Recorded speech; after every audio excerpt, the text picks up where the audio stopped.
ഈശോ മിശിഹായ്ക്ക് സ്തുതിയായിരിക്കട്ടെ. എൻ്റെ പേര് ബിജി.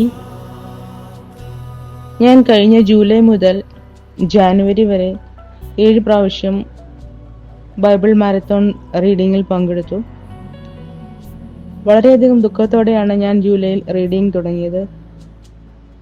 എൻ്റെ മകന് വേണ്ടിയാണ് ഞാൻ നിയോഗം വെച്ച് റീഡിങ്ങിൽ പങ്കെടുത്തത്. എൻ്റെ മകൻ +2 പഠിച്ചുകൊണ്ടിരിക്കുകയായിരുന്നു. ചെറുപ്പകാലം മുതൽ നന്നായി പഠിക്കുന്ന കുട്ടിയായിരുന്നു. +2-ലെത്തിയപ്പോൾ പഠിത്തത്തിൽ ശ്രദ്ധ കുറയുകയും ക്യാരക്ടറിൽ കുറച്ച് വ്യത്യാസമെല്ലാം കണ്ടു തുടങ്ങി. മാർക്കൊക്കെ കുറഞ്ഞു തുടങ്ങി.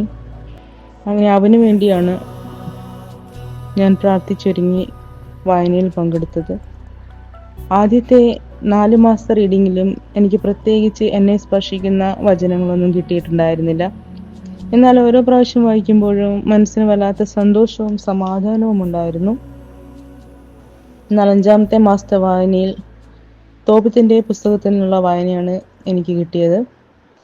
അതിൽ തോബിത്ത് സുഖം പ്രാപിക്കുന്നതും റാഫേൽ മാലാഖ തന്നെ വെളിപ്പെടുത്തുന്നതുമായ വചനങ്ങൾ വായിച്ചപ്പോൾ ദൈവം റാഫേൽ മാലാഖയെ എൻ്റെ വീട്ടിലേക്ക് അയക്കുകയാണെന്നാണ് എനിക്ക് തോന്നിയത്.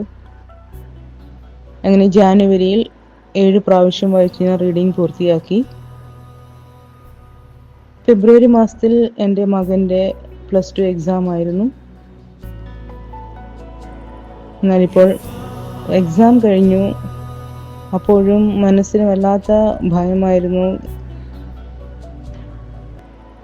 ഇപ്പോൾ എക്സാമിൻ്റെ റിസൾട്ട് വന്നു. എൻ്റെ മകൻ 97% നല്ല രീതിയിൽ +2 എക്സാം പാസ്സായി. കർത്താവേ, അങ്ങേക്ക് നന്ദി. ദൈവത്തിന് സ്തുതി. നഷ്ടപ്പെട്ട കുഞ്ഞാടിനെ തിരിച്ചു കിട്ടിയ അവസ്ഥയിലാണ് ഞങ്ങളിപ്പോൾ. ഈശോയെ, അങ്ങേക്ക് നന്ദി. Praise the Lord.